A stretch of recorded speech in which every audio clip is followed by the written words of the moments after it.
Racikan Berita. Oke, Assalamualaikum warahmatullahi wabarakatuh. Waalaikumsalam. Sebagai bentuk perhatian kita untuk perampokan aset negara dan penggusuran rakyat di berbagai daerah, saya semalam ini bersama Pak Nur Aman, Ya, Pak. yaitu adalah yang datang khusus dari Morowali. Morowali ini adalah menjadi salah satu pusat perselingkuhan nasional oleh oligarki dan ditambah perusahaan asing untuk mengambil aset-aset negara dan menggusur rakyat di sana yang sudah berlangsung 10 tahun lebih, dan dampaknya saya pikir sangat besar. Dan sebelum seluruh rakyat menderita, saya pikir Morowali salah satu wilayah yang harus kita selamatkan. Betul sekali, Pak. Karena tambang yang dikeruk oleh Cina yang diserahkan oleh Presiden Joko Widodo ke perusahaan Cina itu tidak, saya katakan, hanya akan meninggalkan kemiskinan karena semua disedot oleh mereka ke negara Cina.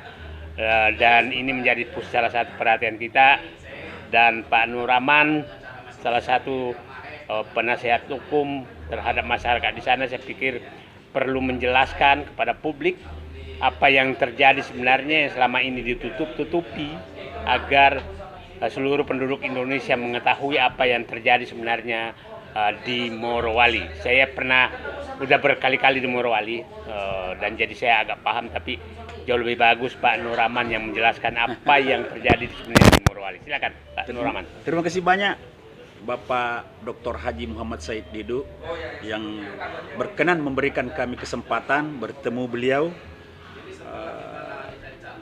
sehingga kita dapat mengangkat apa sih sebenarnya yang terjadi di Morowali. Saya Nur Aman, kuasa hukum dari masyarakat terdampak Dusun 1 Desa Lebota, Kecamatan Bahodopi, Kabupaten Morowali, atas dibangunnya pelabuhan ilegal tanpa AMDAL, tanpa izin oleh PT IMIP. Jadi kalau kita bandingkan dengan PIK 2, jauh lebih parah daripada pelabuhan yang dibangun oleh PT IMIP di Dusun 1 Desa Lebota, Kecamatan Bahodopi.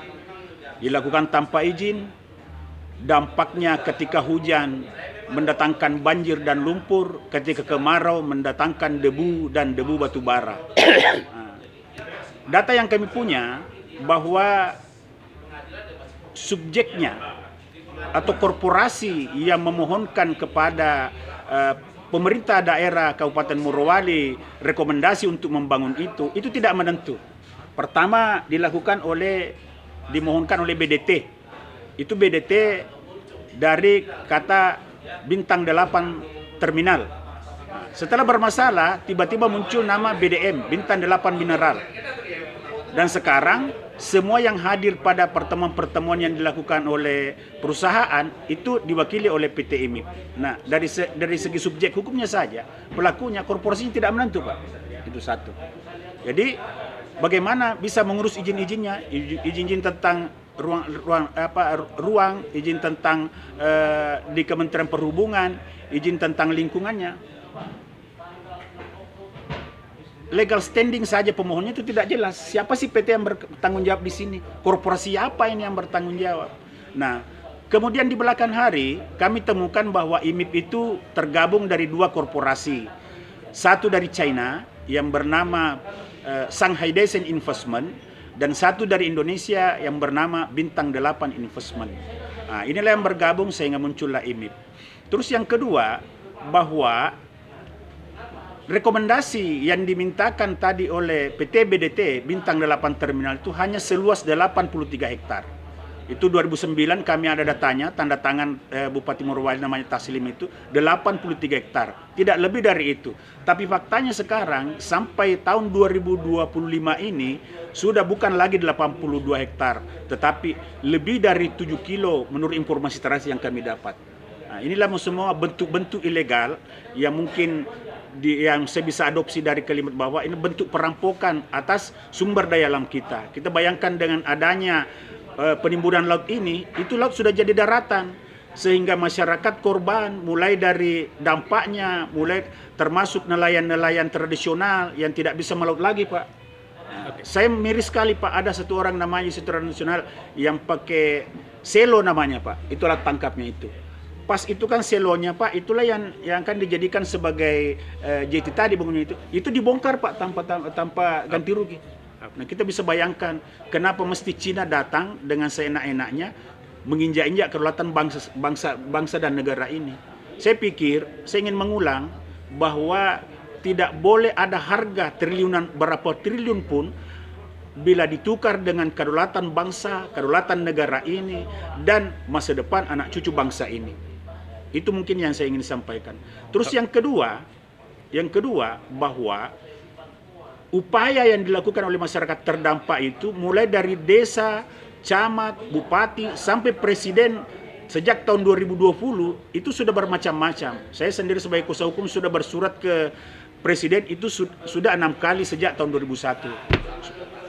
Ke Ketua DPR, ke Komisi 3 DPR, Kapolri, Menko Polhukam, dan semua menteri terkait, termasuk Menteri Investasi yang dulu Pak Bahlil, Menteri Lingkungan Hidup dan Kehutanan waktu itu.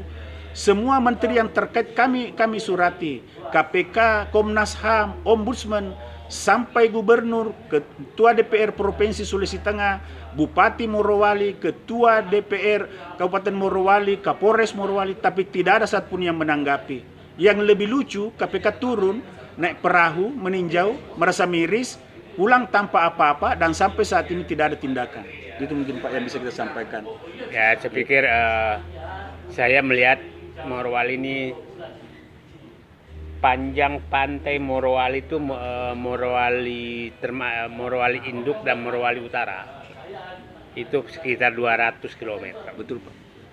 Dan saya melihat mungkin hanya tersisa sekitar 40 km yang tidak diserahkan kepada pengembang, dan sebagian besar adalah perusahaan dari Cina. Jadi saya melihat pantai-pantai di sana sudah diserahkan betul oleh negara, dan yang problem besar kita hadapi adalah bahwa menurut saya ini sudah harus diaudit semua kepala desa, karena saya melihat inilah permainannya dimulai dari kepala desa, termasuk di hampir seluruh Indonesia demikian. Jadi penyerahan aset negara, laut, hutan lindung, mangrove, dan lain-lain itu, ini adalah kepala desa yang digunakan oleh aparat sebagai pintu terdepan untuk bekerja sama dengan perusahaan oligarki atau asing untuk mengambil aset negara. Jadi saya pikir harus kepala desa yang ada proyek besar itu harus diaudit, karena mereka sebenarnya biang kerok penyerahan aset, dan saya tidak menemukan.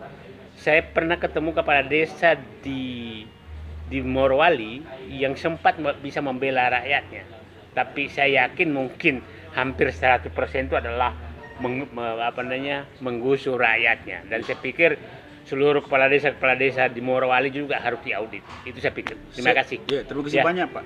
Oke, jadi kita tetap konsentrasi untuk menyelesaikan, mengadvokasi masyarakat dan meminta agar intinya Morowali harus diselamatkan untuk rakyat dan masyarakat Morowali, bukan untuk perusahaan Cina yang sedang datang untuk mengeruk tambang.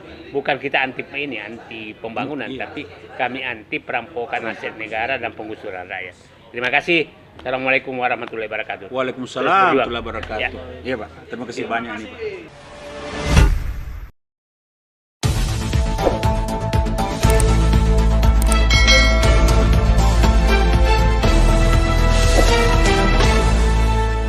Racikan Berita